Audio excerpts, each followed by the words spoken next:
Good morning student. मैं शिवाकांत, आपका सामाजिक विज्ञान हिंदी मीडियम का अध्यापक modern public virtual online class में स्वागत करता हूं। प्लीज़ इस चैनल को सब्सक्राइब करें और अधिक से अधिक शेयर करें।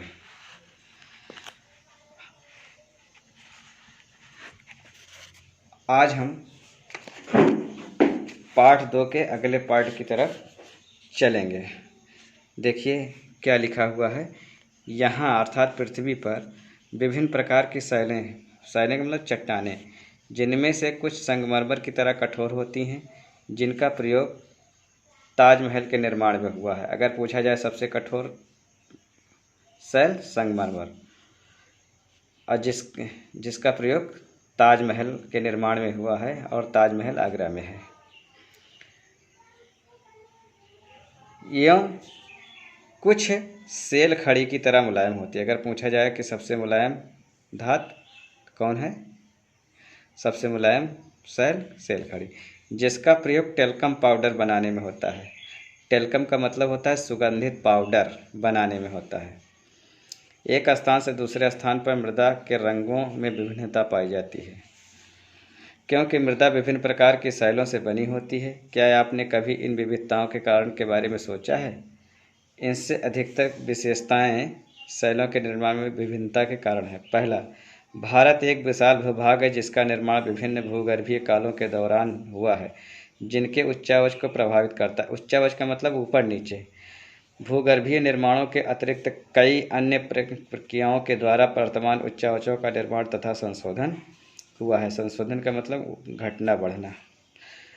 कुछ प्रमाणों पर आधारित सिद्धांतों की सहायता से भूगर्भ शास्त्रियों ने इन भौतिक आकृतियों के निर्माण की व्याख्या करने की कोशिश की है।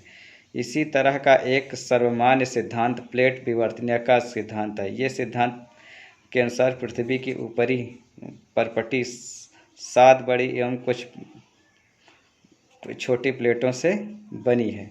इसका मतलब है ये जो हमारी पृथ्वी है, तो हमारी पृथ्वी में ये प्लेटें हैं, भूगर्भ में प्लेटें हैं, और इन्हीं प्लेटों के आधार पर हमारी चट्टानों का निर्माण हुआ है। प्लेटों की गति के कारण प्लेटों के अंदर एवं ऊपर की ओर स्थित महाद्वीप शैलों में दबाव उत्पन्न होता है। परिणाम स्वरूप वलन, भ्रंशीकरण एवं ज्वालामुखी क्रियाएं होती है। सामान्य तौर पर इन प्लेटों की गतियों को 3 वर्गों में विभाजित किया गया है। कुछ प्लेटें एक दूसरे के समीप आती हैं और अभिसरित परिसीमा का निर्माण करती हैं, जबकि कुछ प्लेटें एक दूसरे से दूर होती हैं और अभिसारित परिसीमा का निर्माण करती हैं। जब 2 प्लेटें एक दूसरे के समीप आती हैं, तब या तो वे टकरा कर टूट जाती हैं या एक प्लेट फिसल कर दूसरे प्लेट के नीचे आ जाती है। अब देखिए, जैसे हम ये प्लेट है, अब प्लेट हैं, अब कुछ प्लेटें आपस में जब टकराएंगी तो या तो टकरा के स्वयं नष्ट हो जाएंगी या ऊपर नीचे हो जाएंगी। और इन्हीं ऊपर नीचे होने का एक उदाहरण हिमालय पर्वत है। पहले वहाँ से टेथिस नामक एक बहुत बड़ा सागर था, और इन्हीं प्लेटों के ऊपर नीचे होने के कारण वो ऊंचा हो गया है। कभी कभी वह एक दूसरे के साथ क्षैतिज दिशा में भी गति करती हैं और रूपांतर परिसीमा का निर्माण करती हैं। इन प्लेटों में लाखों वर्षों से हो रही गति के कारण महाद्वीपों की स्थिति तथा आकार में परिवर्तन आया है। भारत की वर्तमान स्थलाकृति का विकास भी इस प्रकार की गतियों से हुआ है। अगला, प्राचीन भारतीय भूभाग प्रायद्वीपीय भाग गोंडवाना भूमि का हिस्सा है। उस दिन हमने बताया था ना, ऊपर की ओर अंगारा लैंड और नीचे की ओर गोंडवाना लैंड। तो गोंडवाना लैंड सबसे पुराना हिस्सा है हमारे यहाँ का, तो उसी की बात बता रहा है कि गोंडवाना भूमि का हिस्सा है। गोंडवाना भूभाग के विशाल क्षेत्र के में भारत, ऑस्ट्रेलिया, दक्षिण अफ्रीका, दक्षिण अमेरिका तथा अंटार्कटिका के क्षेत्र शामिल हैं। संवहनीय पवनों एवं पृथ्वी के आकर्षण व प्रतिकर्षण बलों के कारण यह अनेक टुकड़ों में विभाजित कर दिया और इस प्रकार भारत ऑस्ट्रेलिया की प्लेट गोंडवाना भूमि से अलग होने का कारण उत्तर दिशा की ओर प्रवाहित होने लगी। उत्तर दिशा की ओर प्रवाह के परिणाम स्वरूप ये प्लेट अपने से अधिक विशाल प्लेट यूरेशियन प्लेट से टकराई।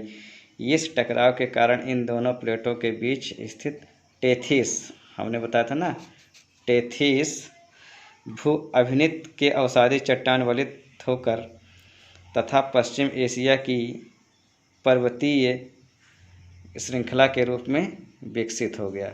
मतलब जब ये टकराई दोनों, तो ये ऊपर की ओर उठती